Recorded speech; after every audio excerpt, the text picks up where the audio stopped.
Welcome back to Bachman's Basement, the place where we crack open the dusty crates of Stephen King's mind. Tonight's story doesn't give us a monster to fight or a mystery to solve. It gives us a memory, one that never lets go. I'm here as your host, Chris Patton, and as always, here with my wonderful co-host, Chris Clawson. How are you doing today? What have you been watching? What have you been up to? How's the family? How you been in general? I'm doing well. Family's doing really well too. Let's see. So watching, I watched that. I can't remember if I talked about, I watched that series on Netflix, the Black Rabbit. I really enjoyed that. And I can't remember if that we talked about that. That might have been more than a week ago, actually. I haven't watched too much else since then. I decided to flip back from Avatar over to GTA, and I'm way further along in that now. I'm like, Michael's family's back in the house, and well, obviously, I had to go do the mission as Franklin and get Michael free, and then Michael's back, and his family's back, and yeah, I'm quite a bit further along in the story there. I think I'll have that finished up here in the next week or two. You're so close. You're I know. so close. You're right. I need to find the fire engine, and then I'm ready to do the mission with the FIB where you go in and get the data. So I found the getaway car, and now I just need to find the fire engine. So yeah, man, you're trucking right along. So you might finish it this year. Well, I might finish it in the next week, actually. I'm like, all right, I'm gonna do GTA 5. You and Nate have both been giving me enough crap about it that I'm like, you know what? I need to finish this. It's been long enough. I feel like it's more on Nate. I've been giving you crap about it for 5 years. So it seems like it did not get very much movement for me giving you crap about it. Well, he didn't know, and now he knows. Oh, see. It's the osmosis of listening to the Bachman's Basement that has push the listeners against you to finish Grand Theft Auto 5. Right. They're like, how has this man not finished this game? Anyway, I'm really enjoying it. It's been fantastic. How about yourself? I played a lot of new video games. I played this game called Dead Static Drive, and it's a pretty cool. Talking about Grand Theft Auto, it's isometric, so it kind of has the feel of the original Grand Theft Auto games. As far as it being like top down, the animation's like this really neat shell shade comic look. The characters, they're kind of drawn, but not like heavily as far as like the character details and stuff. And it's very much like you start out, the landlord's knocking at your door, and you don't have any money to pay him. So you sneak out the back door, you hop in your car, and you just start driving. And then as you drive, you encounter these different characters, and they kind of join in with you on this journey to go find your parents. Your parents you're trying to get back to your parents, and then they all have their own individual stories for each character you pick up with these individual kind of side quests and missions. But it's set in like this like Lovecraftian Cthulhu like apocalyptic world. So there's all these like different kind of space monsters and like well, not only when you want to call them space monsters, there's a meteor that's like cracked open this dimension that's got all of otherworldly horrors. Yeah.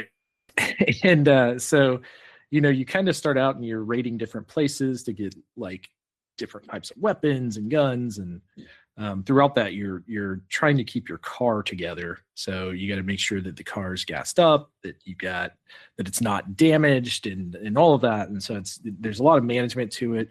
It allows you to just break into the other cars and pick them up, obviously, as you go through. And there's tons of different cars and different storylines, but it's really neat. The music's pretty good. You can tell it's a smaller game. I think it's only like 6 gigs total. So that it does get kind of repetitive with some of the music, but the gameplay and everything about it is pretty fun.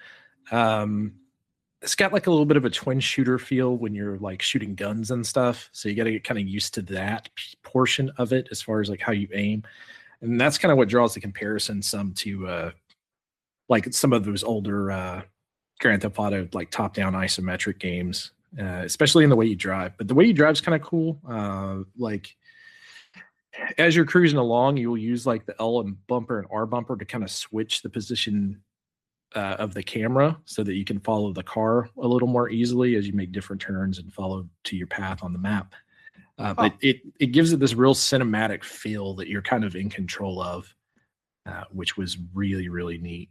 And the other game I played was 1000X Resist, which is it's really neat sci-fi game. So it's kind of you play this character. There's like seven sisters. You're playing as the Watcher, but there's like the Watcher, the Listener, and a few like kind of these different people that all are underneath the Mother. And what has happened is there was a plague that kind of started, kind of like a COVID type deal when the Watcher was in high school, or the original Watcher was in high school, because it's like cloning herself.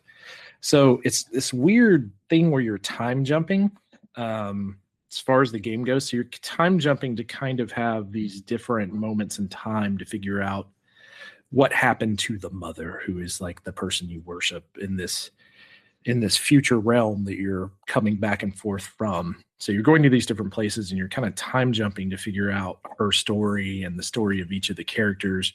And clearly the Mother is not who she claims to be, and maybe not as good of a person as has been predicted to these, these 7 different other characters that are kind of her, the other 7 different gods underneath her, or the things that make up the Mother, I guess. It's a hard one to explain.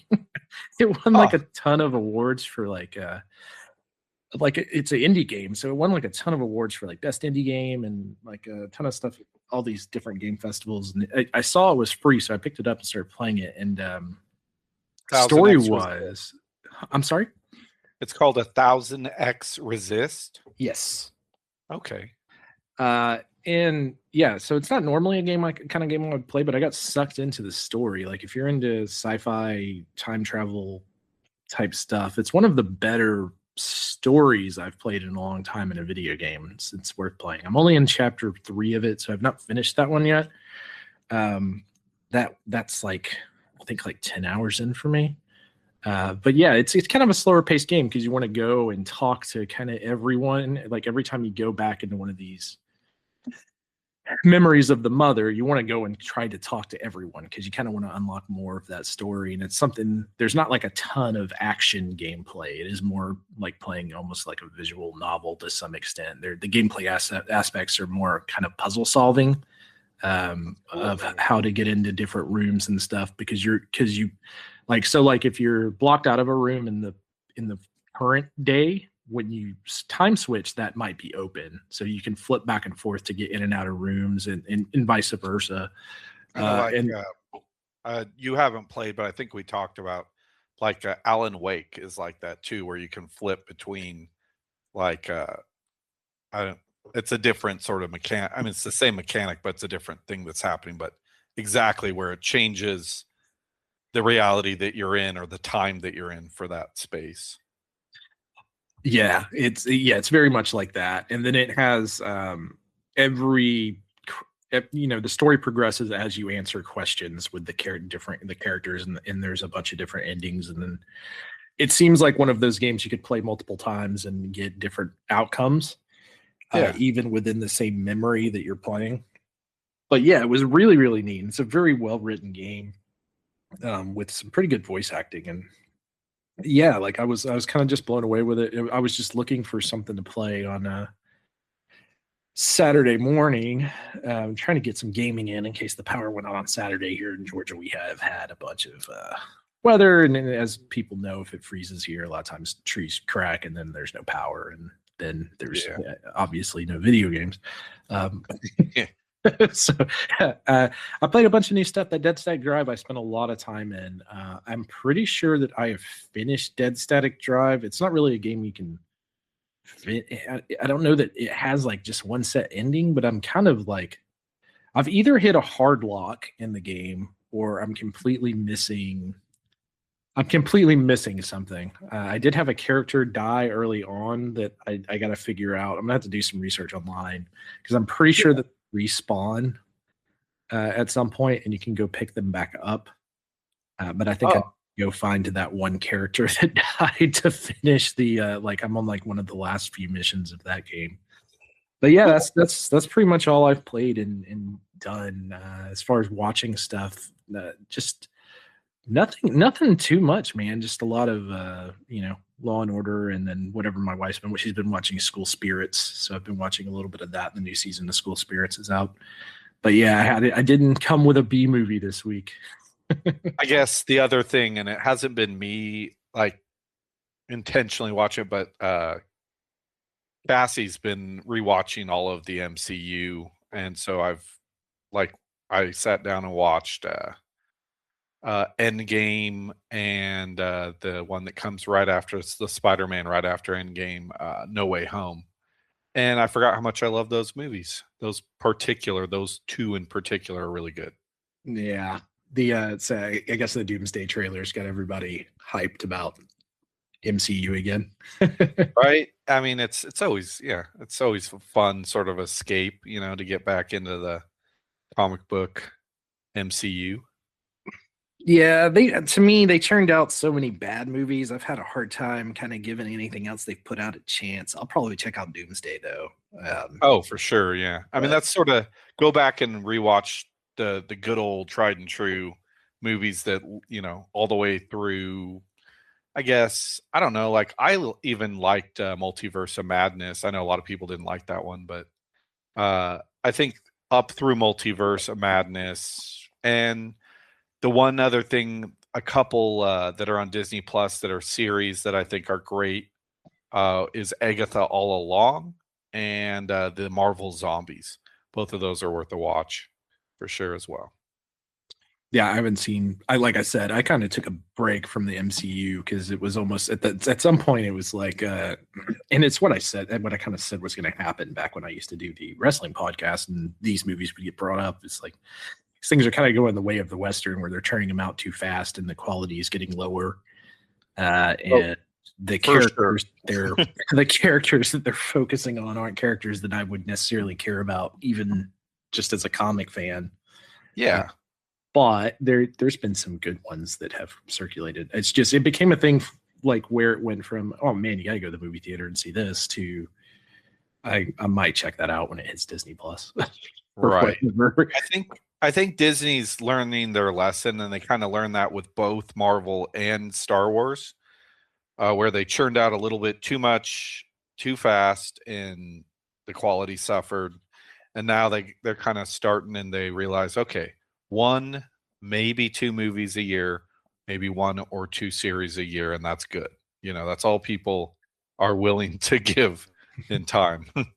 Yeah, and they've also like kind of pulled with Doomsday, they've pulled like the emergency shoot here a little bit. They're like, okay, come on, guys, Bring everyone back. let's bring everyone back, pay them absurd amount of money, and make this crazy trailer that I mean, pretty much everyone, any kind of podcaster, YouTuber that talks about any kind of film related stuff has been talking about this Doomsday trailer. So, which I have For not seen the sure. trailer for yet. I just know that it exists, and a lot of people are really hyped for it. So I should probably go check that out.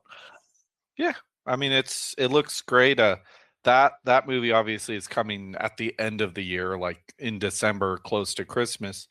But the other one that's obviously not Marvel that I'm really looking forward to this summer is the Chris Nolan's The Odyssey. And you might have saw Cassie post on the internet where she's all like, "No disrespect to Chris Nolan, but they already did it perfect with Oh Brother, Where Art Thou?" And I was like, "Facts for sure." Yeah. Oh, brother, where art thou?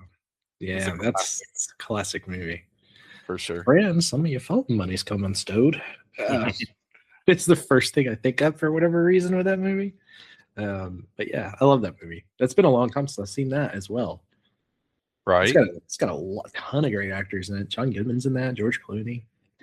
Yeah, it's yeah, I mean it's a classic story for one, and then it's just a really well sort of re-envision, of that classic tale, turned into I wouldn't even say a modern, it's still an old time, but just not a not nearly as old as the Odyssey. Yeah, it's such a fun take of that story as well. The soundtrack is so good too. There's lots of Krause and Union Station and yeah, bluegrass. Jerry Douglas. A lot of bluegrass and later I got like contemporary bluegrass, I guess, with Alison Krauss and Union Station. And yeah, it's a good soundtrack. It's fun. It's a fun movie. That's a good one I haven't thought about in a long time. Soggy Bottom Boys.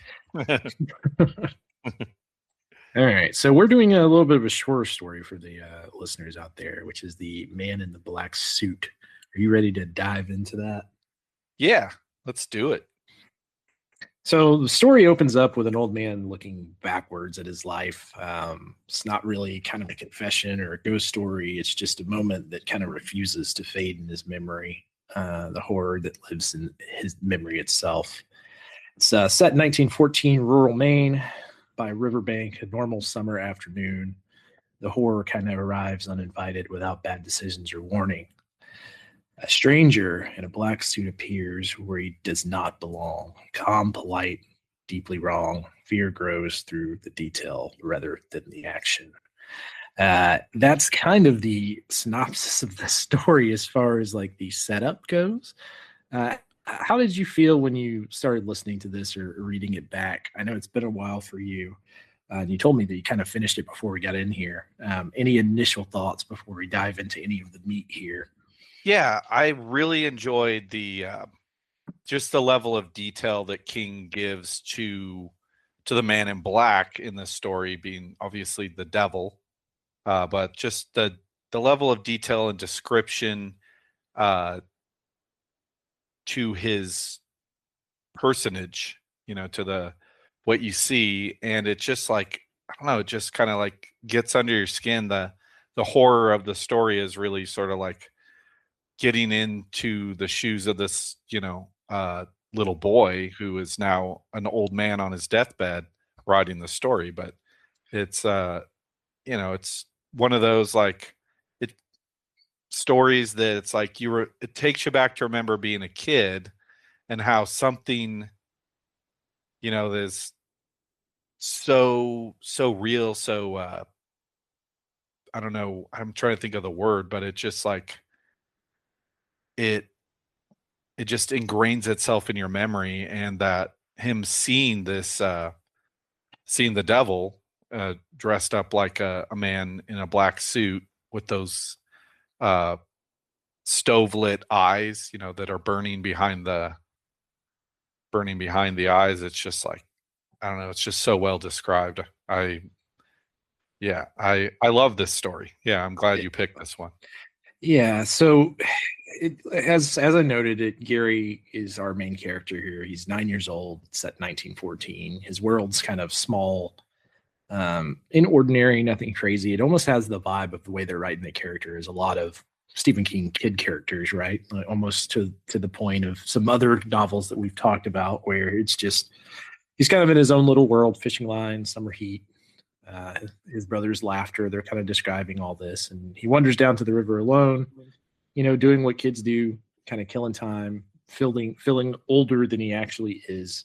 And then the man appears. He's dressed very neatly, as we described, black suit, polished shoes, but he smells wrong. And the way that they describe how he smells is just something that has stuck with me and sticks with me. It's described as being sulfur and rot, like something dead trying to pass as being alive, kind of like right, like the living dead.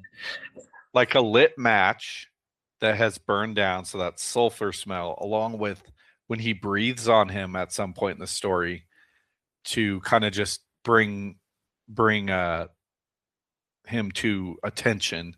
He breathes on him, and it's like the description of that, like an outhouse that has had no cleaner applied to it, or a rotting, a rotting body of a dead animal. It's just like, yeah, if you've ever smelled those things, which most people probably have, it's unpleasant. And it certainly, the description, that's the magic of the written word versus something that you watch. It's like your mind can take you and make you, smell those things. Not that you necessarily want to, but it's like it's more visceral, when you read things like that. Yeah, it takes you to the time something died in your wall. Right. That you're like, oh, gross. I know exactly what that is. And yeah, and then we kind of get into the conversation itself. You know, the man in the black suit, he knows a bunch of things that he shouldn't really know. The conversation starts simply enough. He's, where are your parents? What's your name? Normal questions, but something in the way that he asked them feels very invasive and predatory. Like he already knows the answer and just wants to hear Gary say them out loud. Yeah, I mean he's the devil being the Lord of Lies, but he's so certain in the way that he tells things, and he knows, like you're saying, he knows things that he shouldn't know, like his name, his mom's name, his brother's name, and all the things that have happened to them or haven't happened to them, but with a certainty that it's like it makes the lie that he tells him so undeniable, and it's terrifying. That it just makes for an excellent ghost story. It's a short and sweet story, but there's just something about the way that King captures characters, and like you were saying, with like when he tells the story through the eyes of a child, like he just knows what it's like to be a kid, and like the mindset of a kid, that you don't have all the pieces in place yet in your head about what it is to walk in the world. Yeah, So it's very much that, when you're a kid, you're not as afraid as maybe you should be, right? Of right. this, but you're afraid. You just don't quite under grasp of the danger that you're potentially in, or the things that are potential threats to you a lot of times. And And a lot of the description of, like obviously his brother had died from a bee sting, and then he falls asleep, while he's fishing, and then he wakes up to a bee on his nose, and then this man shows up and claps his hands, and the bee falls dead in his lap. And it's just like all of these things happening. You just feel like you're right there in this. It's such a unsuspecting, normal setting. Like a lot of people can relate to. It's like being a kid, playing out, on a stream, trying to catch a fish, and that's just terrifying to think. In this case, it's a supernatural being, but yeah, just very unsettling for yeah, sure. and yeah, for sure. And the man in the black suit, he clearly knows about Gary's brother, and he starts peeling these layers back of Gary, as we've talked about. He knows about his illness, the weakness, which is the bee sting, obviously, and kind of the fear the family carries because of that. And he knows things that basically no stranger should know. And then not only that, but he delights in saying them. Very Right. slow, very deliberate, watching the fear rise inside of Gary. And at one point, he actually asks him if he's ever tasted blood, and that lands really hard in the story itself, because suddenly, like, it's, that riverbank is completely unsafe at this point. Childhood isn't safe, and this world has these teeth that Gary did not expect to see when he went fishing that morning. Yeah, I feel like even though this story has never been brought to the screen, this one is ripe for this one, if told correctly, could be a classic. I think. Yeah, for sure. And I mean, it's also one of those ones that if you got the right two actors, there's not a whole lot more that needs to be done other than these monologues, right? Like, I don't know, get Tom Waits as the devil. Let us see what happens. Right. It doesn't require a whole lot of special effects, although you would need a little bit, with the eyes of the devil, but otherwise, like, it's a lot of just it would just be the setting and sort of like performance that would just make this work so well on the screen, I think. I'm Yeah. surprised that no one's tried to do it. Because even though it's a short story, you could draw this out to like an hour and a half movie for sure. Yeah, I mean, you could give more backstory on Gary's family if you wanted to, and kind of show that in on the film, some things that we don't get here that could be drawn out a little more. Yeah, but the majority of it is just the devil talking to Gary. But yeah, the man, he doesn't chase Gary. He's not threatening him outright. He's simply just revealing himself a little inch by inch until the truth's unavoidable, that this isn't like a criminal or some crazy madman. It's the devil. And Gary, I think, slowly starts, realizing this. It's a devil not with horns or fire or what's depicted as the devil in the Bible in a lot of sense, but as a presence and intelligence that kind of feeds on fear, grief, and inevitability. right. And another thing that's described is the way that the devil speaks is so calm and like a matter of fact, just like he's got a calming voice, but the things he's saying are so unsettling that it's really, kind of makes the hair on your arm stand up. For sure. And then he starts cracking into Gary, and he tells him that his brother will die. And not cruel. His mother, yeah. Yeah, that just casually, like he's stating the weather. And then he lets the boy go. And that's kind of the cruelest part. Gary runs, he vomits. He kind of survives. He grows up. He has this full life, marriage, children.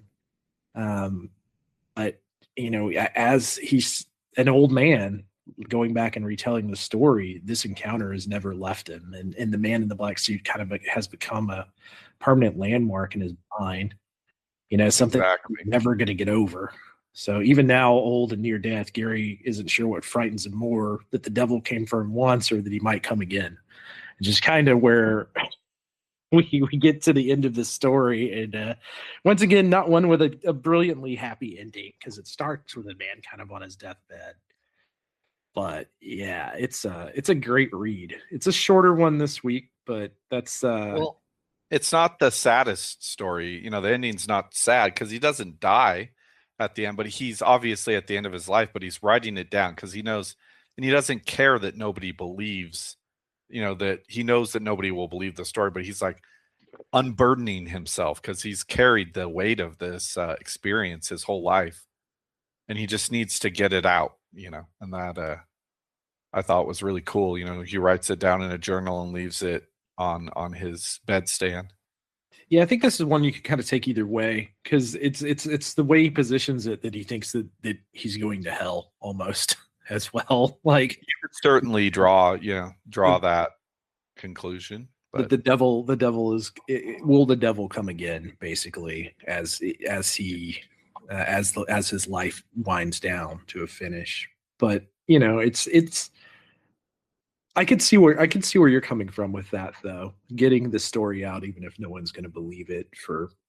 He says it at some point, and then he's writing it down in a journal that was given to him by his great granddaughter, who he can't remember the name of because he's old man and he's maybe only met her once, and because he's old and in a retirement home. But he's just writing the story down because he needs. He knows that somebody will read it, and whether or not they believe it isn't the point. It's that he needs to just rid it, get it out of himself. Yeah, and this is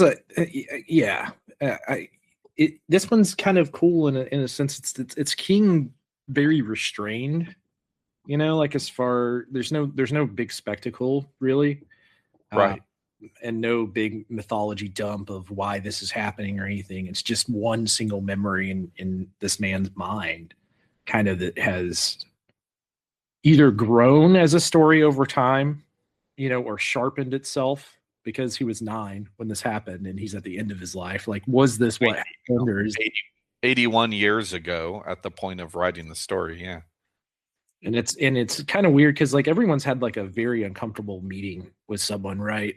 Was it something like that, or was it actually a devil? There's a lot that's kind of left up to you. The way it's described is it's the actual devil, but it's also one of those things, is like, how much of the story is that? Certainly an allegory of never talk to strangers when you're a kid. Yeah, for sure. Well, that kind of takes us to the end of this one. Did you have a Bachman score for this? Yeah, I think I would give this one a solid 7 out of 10. Kind of settled on that just because, I mean, it's a great story and it's well told.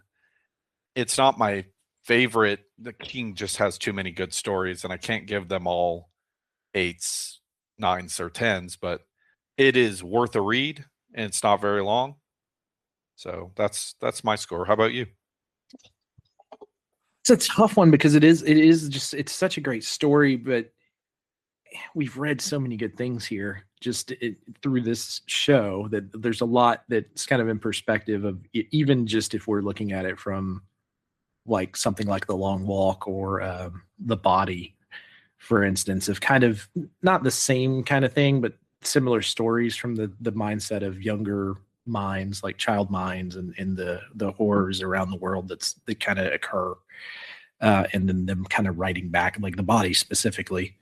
Yeah. And I think it's done a little better, but this one's unique in the sense that there's only really two characters. And in the discussion of the man in black himself, the man in the black suit in general is inherently terrifying, right? Just in the way that he's presented. I'm going to give this one, I think I might go with a flat 7 on this one. I think it was matched up. yeah. I almost went 6.5, honestly. I know I just want more. Yeah, that's true. I mean, it leaves you wanting, simply because it is a short story. You know, some of the details of Gary's family are more just like passing. You know, they're just sort of an afterthought because it is a short story. It's like, all right, you understand what transpired, but it's not a big part of the story as described. So yeah, that certainly I understand why that, you know, I live for the details as well. Yeah, and it's almost like I want multiple of these. I wish it was its own little different, like own little novel with multiple of these Like an anthology of the devil meeting people. Yes.